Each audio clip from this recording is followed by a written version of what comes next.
मसीह यसू दे विच तुहाडी सलामती होवे ते असीं तुहानूं यसू दी जिंदगी अतवार दा बाइबल स्टडी प्रोग्राम पंजाबी बजरिया JCDC प्रोडक्शन विच खुश आमदीद कहने आ।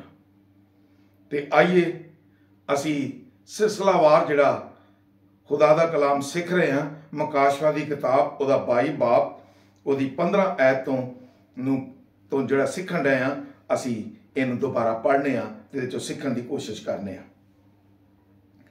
लिखिया है, पर कुत्ते ते जादूगर ते हरामकार ते खूनी ते बुतप्रस्त ते झूठी गल दा हर एक पसंद करने वाला ते घड़न वाला बाहर रहेगा। खुदा दे कलाम ते पढ़े ते सुने जान ते उहदी बरकत होवे।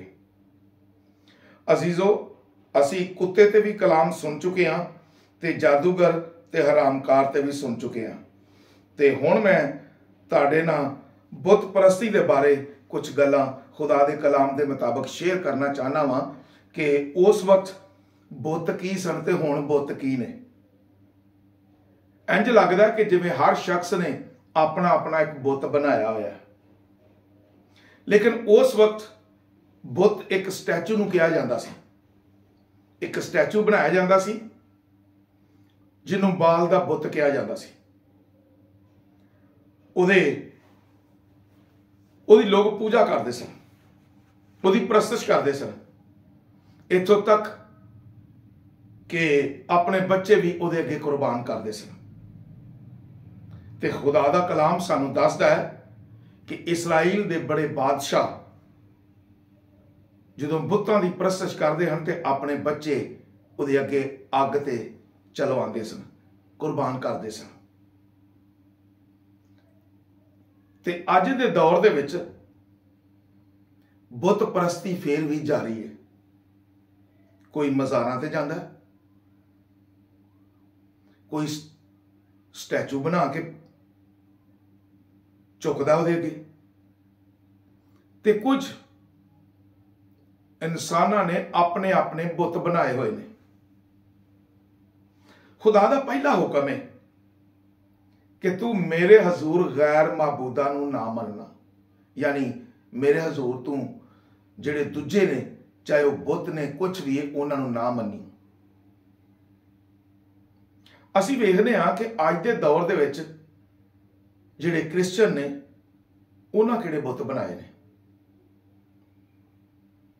गैर कौमां अपने बुत बनाण जिवें मर्जी, उन्हां दा अपना एक स्टाइल है। इसलिए कि कुछ खुदा नूं मनदे ही नहीं ते कुछ खुदा नूं मनदे ने, लेकिन फिर भी स्टैचू रखे ने, बुत रखे ने।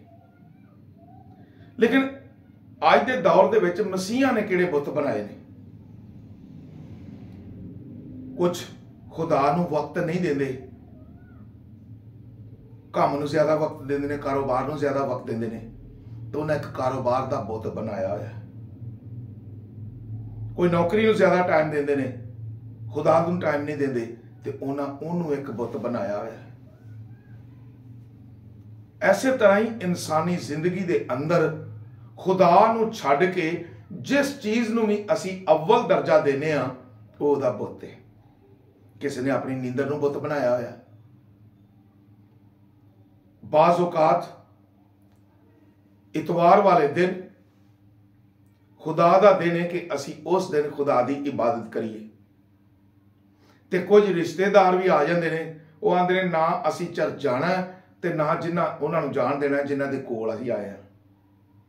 साडे रिश्तेदार आ गए ने जी, असी हुण चर्च नहीं आ सकते, खुदा नूं टाइम नहीं दे सकते, ते खुदा नूं छड्ड देंदे ने ते रिश्तेदारां दा बुत बनाया होया है। याद रखो, खुदा साफ लफ्जां च कहंदा है, बुत परस्त खुदा दी बादशाही दे विच नहीं जा सकते, ये बाहर रहणगे। इसलिए खुदा कहंदा कि मैं अगर खुदा हां तो मेरा डर खौफ है वे, मेरी इज्जत है वे। असी खुदा तो ज्यादा इज्जत अपने कामां नूं देने आ, ते इहो ही अहां बुत बनाए हुए ने। असी वक्त ते खुदा दी हजूरी दे विच नहीं जाते। ਅਸੀਂ ਦਾਨੀਅਲ ਨੂੰ ਵੇਖਦੇ ਹਾਂ ਕਿ ਉਹ ਦਿਨ 'ਚ 3 ਵਾਰੀ ਦੁਆ ਕਰਦਾ ਹੈ ਤੇ ਠੀਕ ਟਾਈਮ ਤੇ ਉਹ ਖਿੜਕੀ ਖੋਲਦਾ ਤੇ ਖੁਦਾ ਦੀ ਹਜ਼ੂਰ ਚੁੱਕ ਜਾਂਦਾ ਹੈ। ਅਸੀਂ ਕ੍ਰਿਸਚਨਾਂ ਨੂੰ ਕਹਿੰਦੇ ਹਾਂ ਕਿ ਸ਼ਾਮ ਦੀਆਂ ਇਬਾਦਤਾਂ ਤੇ ਹੁੰਦੀਆਂ ਨੇ, ਸ਼ਾਮ ਦੀਆਂ ਇਬਾਦਤਾਂ 'ਚ ਵੀ ਆਉਂਦੇ ਨੇ ਲੋਕ, ਮੈਂ ਫਲਾਂ ਜਗ੍ਹਾ ਕੰਮ ਮਸਰੂਫ ਸਾਂ ਜੀ ਨਹੀਂ ਆ ਸਕਿਆ।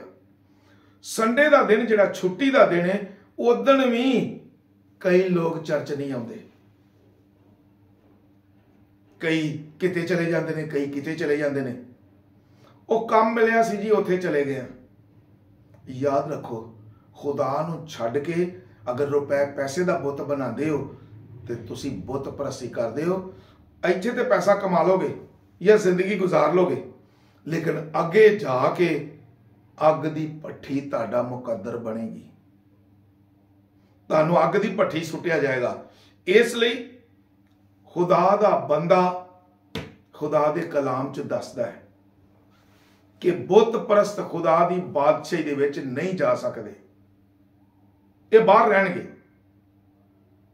ਤੇ ਜੇ ਅਸੀਂ ਆਪਣੀ ਜ਼ਿੰਦਗੀ ਵੱਲ ਧਿਆਨ ਨਹੀਂ ਕਰਦੇ, ਜੇ ਅਸੀਂ ਆਪਣੀ ਜ਼ਿੰਦਗੀ ਵੱਲ ਧਿਆਨ ਨਹੀਂ ਕਰਦੇ ਤੇ ਇਹਨਾਂ ਬੁੱਤਾਂ ਨੂੰ ਆਪਣੀ ਜ਼ਿੰਦਗੀ ਚੋਂ ਨਹੀਂ ਕੱਢਦੇ ਤੇ ਫਿਰ ਡੈਫੀਨੇਟ ਸਾਡੇ ਲਈ ਅੱਗ ਤੇ ਗੰਧਕ ਦੀ ਝੀਲ ਇੰਤਜ਼ਾਰ ਕਰ ਰਹੀ ਹੈ। ਤੇ ਜੇ ਅਸੀਂ ਆਪਣੇ ਆਪ ਨੂੰ ਬਦਲਨੇ ਆ, ਇਹਨਾਂ ਬੁੱਤਾਂ ਤੋਂ ਜਾਨ ਛਡਾਨੇ ਆ, ਖੁਦਾ ਨੂੰ ਅਵਲ ਦਰਜਾ ਦੇਨੇ ਆ, ਕਿਉਂ? ਜ਼ਿੰਦਾਬਾਦ ਤੇ ਅਸੀਂ ਖੁਦਾ ਦੀ ਵਜ੍ਹਾ ਤੋਂ, ਸਾਂਸਾਂ ਚੱਲ ਰਹੀਆਂ ਨੇ ਤੇ ਖੁਦਾ ਦੀ ਵਜ੍ਹਾ ਤੋਂ, ਅਗਰ ਦੁਨੀਆ ਤੇ ਇੱਜ਼ਤ ਮਿਲੀ ਹੈ ਤੇ ਖੁਦਾ ਦੀ ਵਜ੍ਹਾ ਤੋਂ, ਅਗਰ ਮਾਲੋ ਦੌਲਤ ਹੈ ਤੇ ਖੁਦਾ ਦੀ ਵਜ੍ਹਾ ਤੋਂ, ਅਗਰ ਖੁਸ਼ੀਆਂ ਤੇ ਬਰਕਤ ਹੈ ਤੇ ਖੁਦਾ ਦੀ ਵਜ੍ਹਾ ਤੋਂ। ਤੇ ਜੇ ਅਸੀਂ ਉਸ ਖੁਦਾ ਦੀ ਪ੍ਰਸਤਿਸ਼ ਨਹੀਂ ਕਰਦੇ, ਉਹਦਾ ਵਕਤ ਉਹਨੂੰ ਨਹੀਂ ਦਿੰਦੇ, ਤੇ ਫਿਰ ਅਸੀਂ ਬੁੱਤ ਪ੍ਰਸਤੀ ਕਰਨੇ ਆ ਤੇ ਇਹ ਬੁੱਤ ਪ੍ਰਸਤ ਖੁਦਾ ਦੀ ਬਾਦਸ਼ਾਹੀ 'ਚ ਨਹੀਂ ਜਾ ਸਕਦੇ। ਇਸ ਲਈ ਮੈਂ ਅੱਜ तमाम ਸੁਣਨ ਵਾਲੇ ਦੋਸਤਾਂ ਨੂੰ, ਭੈਣਾਂ ਨੂੰ, ਭਰਾਵਾਂ ਨੂੰ, ਬੇਟਿਆਂ ਨੂੰ, ਬੇਟੀਆਂ ਨੂੰ ਇਹ ਗੱਲ ਦੱਸਣਾ ਚਾਹੁੰਦਾ ਵਾਂ ਕਿ ਆਪਣੀ ਪੋਜੀਸ਼ਨ ਸੰਭਾਲੋ, ਆਪਣੇ ਆਪ ਤੇ ਗੌਰ ਕਰੋ। ਅੱਜ ਦਾ ਨੌਜਵਾਨ ਹੈ, ਜਾਂ ਤਾਂ ਸੌਣ ਤੇ ਵਕਤ ਗੁਜ਼ਾਰਦਾ ਜਾਂ ਖੇਡਣ ਟੁਰ ਜਾਂਦਾ ਹੈ ਤੇ ਖੁਦਾ ਨੂੰ ਅਵਲ ਦਰਜਾ ਨਹੀਂ ਦਿੰਦਾ, ਖੁਦਾ ਨੂੰ ਅਵਲ ਦਰਜਾ ਨਹੀਂ ਦਿੰਦਾ। ਤੇ ਜਦੋਂ ਖੁਦਾ ਨੂੰ ਅਵਲ ਦਰਜਾ ਨਹੀਂ ਦਿੱਤਾ ਜਾਂਦਾ ਤੇ ਫਿਰ ਇਹ ਵੱਡੀ ਬੁੱਤ ਪ੍ਰਸਤੀ ਹੈ। ਜ਼ਰੂਰੀ ਨਹੀਂ ਕਿ ਬੁੱਤ ਅੱਗੇ ਚੁੱਕਿਆ ਜਾਏ, ਸਟੈਚੂ ਅੱਗੇ ਚੁੱਕਿਆ ਜਾਏ ਤੇ ਇਹੀ ਬੁੱਤ ਪ੍ਰਸਤੀ ਹੈ। ਬੁੱਤ ਪ੍ਰਸਤੀ ਦੇ ਵੀ ਹੋਰ ਕਿਸਮਾਂ ਨੇ, ਇਸ ਤੋਂ ਹੋਰ ਵੀ ਹੈ ਨੇ, ਲੇਕਿਨ ਅਸੀਂ ਨਾਲ ਸਿੱਖਦੇ ਜਾਵਾਂਗੇ ਤੇ ਨਾਲੇ ਸਮਝਦੇ ਜਾਵਾਂਗੇ। ਲੇਕਿਨ ਅੱਜ ਮੈਂ ਸਿਰਫ ਇੰਨਾ ਦੱਸਣਾ ਚਾਹੁੰਦਾ ਵਾਂ ਕਿ ਆਪਣੀ ਖਾਹਿਸ਼ਾਂ ਦੇ ਬੁੱਤਾਂ ਵਿੱਚੋਂ ਨਿਕਲੋ ਤੇ ਆਪਣੇ ਆਪ ਨੂੰ ਸੰਭਾਲੋ ਤੇ ਖੁਦਾ ਨੂੰ ਅਵਲ ਦਰਜਾ ਦਿਓ, ਕਿਉਂ ਬੁੱਤ ਪ੍ਰਸਤ ਖੁਦਾ ਦੀ ਬਾਦਸ਼ਾਹੀ 'ਚ ਨਹੀਂ ਜੇ ਜਾ ਸਕਦੇ। ਮੈਂ ਉਮੀਦ ਕਰਨਾ ਕਿ ਤੁਸੀਂ ਮੇਰੀ ਗੱਲ ਠੀਕ ਸਮਝ ਗਏ ਹੋ। ਇਹ ਖੁਦਾ ਦਾ ਕਲਾਮ ਹੈ, ਮੈਂ ਖੁਦਾ ਦੇ ਕਲਾਮ ਦੇ ਵਿੱਚੋਂ ਤੁਹਾਨੂੰ ਸਮਝਾਇਆ ਕਿ ਬੁੱਤ ਪ੍ਰਸਤ ਖੁਦਾ ਦੀ ਬਾਦਸ਼ਾਹੀ 'ਚ ਨਹੀਂ ਜਾ ਸਕਦੇ। ਮੈਂ ਉਮੀਦ ਕਰਨਾ ਵਾਂ ਕਿ ਤੁਸੀਂ ਇਹਨੂੰ ਠੀਕ ਤਰੀਕੇ ਨਾਲ ਸਮਝੇ ਹੋਵੋਗੇ ਤੇ ਆਪ ਵੀ ਸਮਝ ਗਏ ਹੋ ਤੇ ਦੂਜਿਆਂ ਨੂੰ ਵੀ ਸਮਝਾਓ। ਖੁਦਾ ਦਾ ਵਕਤ ਖੁਦਾ ਨੂੰ ਦਵੋ ਤੇ ਇਹਦੇ ਨਾਲ ਹੀ ਖੁਦਾ ਦੀ ਇੱਜ਼ਤ ਤੇ ਤਾਰੀਫ ਕਰੋ, ਕਿਉਂਕਿ ਉਹੀ ਹਮ ਤੇ ਲਾਇਕ ਹੈ। ਖੁਦਾ ਤੁਹਾਨੂੰ ਬਰਕਤ ਦੇਵੇ।